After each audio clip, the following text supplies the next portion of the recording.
That's you now, Carol. Open Class, session. Emer, thank you. So, can we look at the minutes of the 9th of February 2022? And they're at page 168 of our pack. Are members content to agree the minutes of the 9th of February? Agreed. Okay. Agenda item 7, matters are Chairman, read. Yeah. sorry, just with regard to the minutes, could I ask that the minutes would record that I had expressed some concern about the implications around a couple of the standing orders with regard to question time? I just think it's important for my party to know that we raised that. Okay. Can that be reflected, amended and reflected in the next set of minutes, Emer? Yep. Okay, thank you. Agenda item 7, matters arising. There's one item in matters arising, that's page 176 of our packs, and it's a visit from the House of Commons Procedures Committee today. So myself and Rosemary were able to make it, and it was probably the first meeting that's happened face to face. And they're really just, we can do a note just of the meeting, but just very quickly. The whole issue was around LCMs, the difficulties. There's frustration across all the devolved parliaments about the way in which LCMs are happening. Even MPs don't know when LCMs are happening until they're contentious. So there's obviously something that needs to be fixed there. And we also discussed maybe even more committee to committee work on different issues. And then the other thing we discussed was proxy voting. Their proxy voting has been suspended, but they're currently looking at ways in which, because of COVID, but they are looking at ways in which the proxy vote could be used. For example, when someone's getting treatment, or someone's had a bereavement, or someone's having a baby, or parental leave, or something like that. They're also concerned that if they're put down on the register as having been used their proxy vote, and they're getting treated for something like an illness or something like that, they just need to work out GDPR and data protection for the individual. And I think that's fairly sensible. So they are looking at still continuing proxy voting, but certainly in limited circumstances. So it's just to feed that back. Agenda item 8, standing orders, temporary provision. So I want to refer you back to Emer's paper on page 201, and just to remind us all that we agreed in the Assembly on the 15th of June last year that the temporary provisions in standing orders 110 to 116, which were introduced to allow Assembly and committee proceedings to continue during COVID, would remain in place until the end of the mandate, which, if you don't know already, it's 4 weeks today.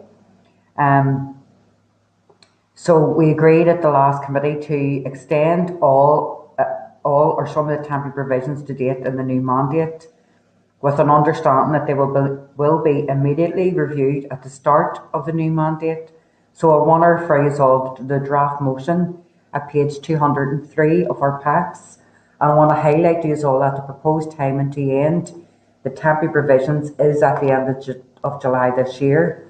So our members are content to agree with that motion. And if they are, we can get it tabled at the business committee with a request for a 30-minute time slot for debate at the earliest opportunity. Are members content to agree? Agreed. Okay.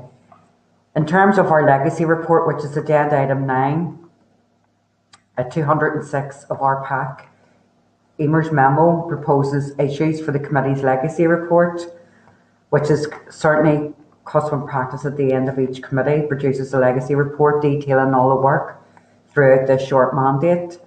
So without going through them all, do members have any views on the proposed lists of topics, and are there any additional topics that you think that should be included? And we can also, again, for next committee, have a look at that again, and if there's things that need to be included in addition to what we already have on page 206, we can get those in. So is that agreed? Okay, thank you.